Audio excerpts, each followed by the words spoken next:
Aquest vídeo de socials l'he titulat Ens organitzem per conviure. És el títol que té aquest tema que estem treballant i aquí trobareu informació que també està en el llibre a les pàgines 62, 63, 64 i 65.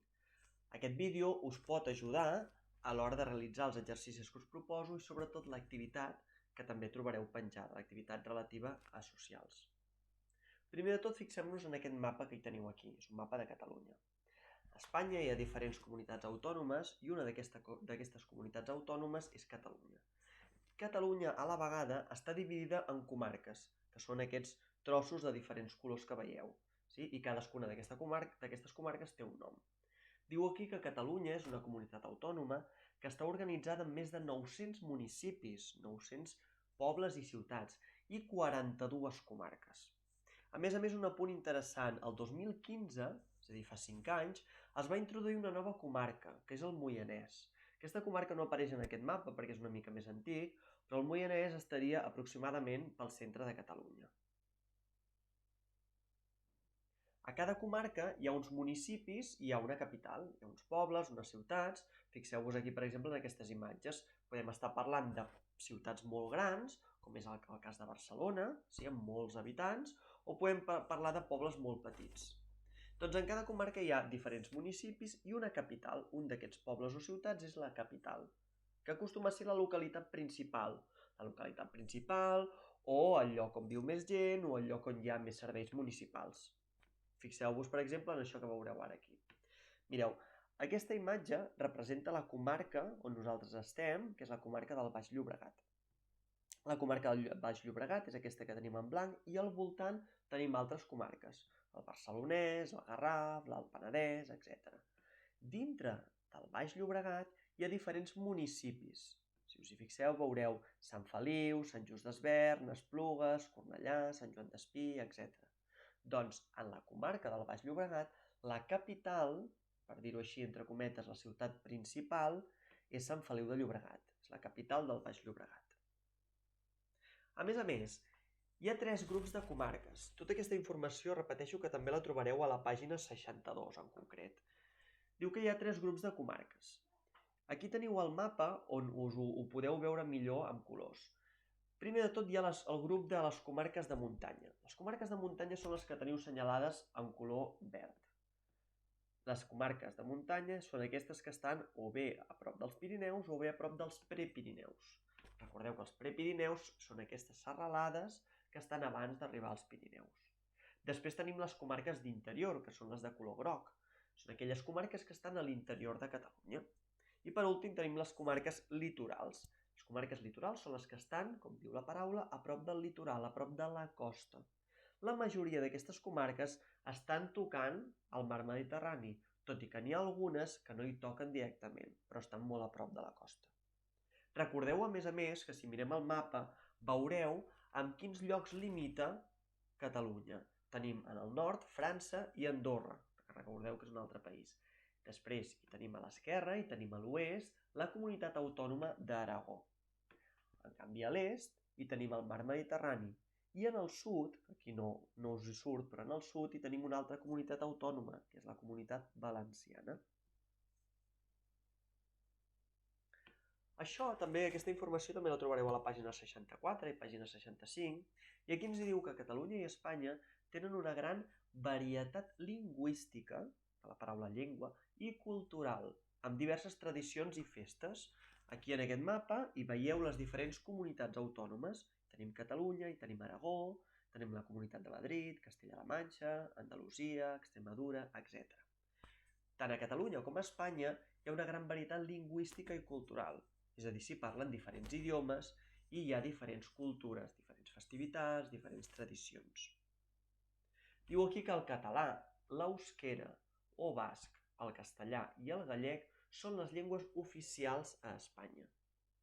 La majoria de gent, molta gent que en diferents comunitats autònomes parlen el castellà, però hi ha algunes comunitats autònomes on, a banda del castellà, també s'hi parlen altres llengües, com és el cas del català, com és el cas de l'eusquera o basc, que es parla bàsicament al País Basc i a Navarra, o el cas del gallec, que es parla a Galícia. A Catalunya, les llengües oficials són el català, són el castellà i l'aranès. L'aranès és una llengua pròpia de la comarca de la Vall d'Aran. A la comarca de la Vall d'Aran parlen l'aranès i l'aranès també és una llengua oficial. A més, diu aquí que les tradicions són costums que es passen d'una generació a una altra, com la gastronomia, els balls o les cançons.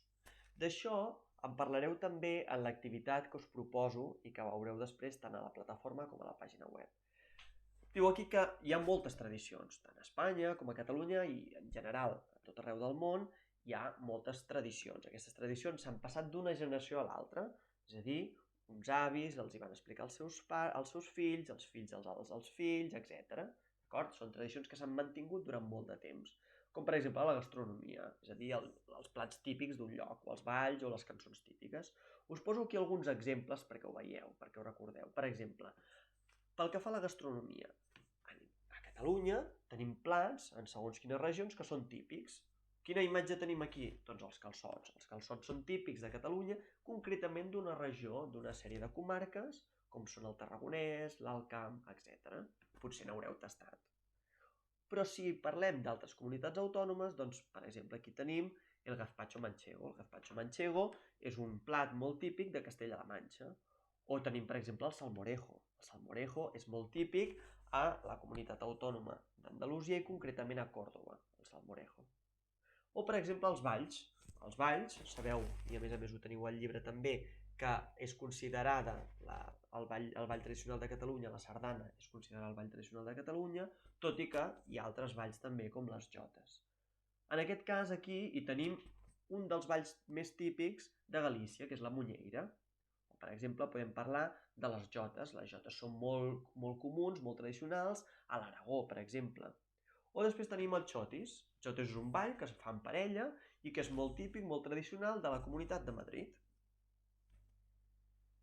Diu aquí, a més, que hi ha festes que se celebren a tot l'estat o a molts llocs del món, com el Nadal. No? El Nadal és una tradició, una festa que se celebra a molts llocs del món. En canvi, hi ha altres festes que són pròpies d'alguns llocs, que només se celebren en alguns llocs específics. I aquí us presento algunes imatges com a exemple. Aquí veureu una imatge que potser ho haureu vist alguna vegada o potser no, com és la representació dels castells. Els castells són aquest conjunt de persones que pugen unes damunt de les altres i acostumen a fer demostracions d'aquestes de castells en diferents festes tradicionals, en festes majors a Catalunya. És a dir, diríem que és una tradició, una festivitat pròpia de Catalunya. En moltes festes majors hi ha colles castelleres que hi participen.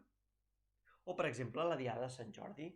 En molts llocs del món se celebra Sant Jordi perquè és el patró, per exemple, és el patró d'Anglaterra o és el patró de Turquia, però en canvi a Catalunya la festa de Sant Jordi la fem d'una manera molt tradicional i molt específica, sí? Regalem roses, regalem llibres, és a dir, és una tradició, una festa molt pròpia de Catalunya. En canvi, per exemple, aquí trobem la Fira d'Abril. La Fira d'Abril és una tradició típica en alguns llocs de la Comunitat d'Andalusia. En alguns llocs, com és Sevilla, doncs es fa aquesta Fira d'Abril, doncs on es balla, on hi ha diferents casetes, etc. O, per exemple, el Carnaval.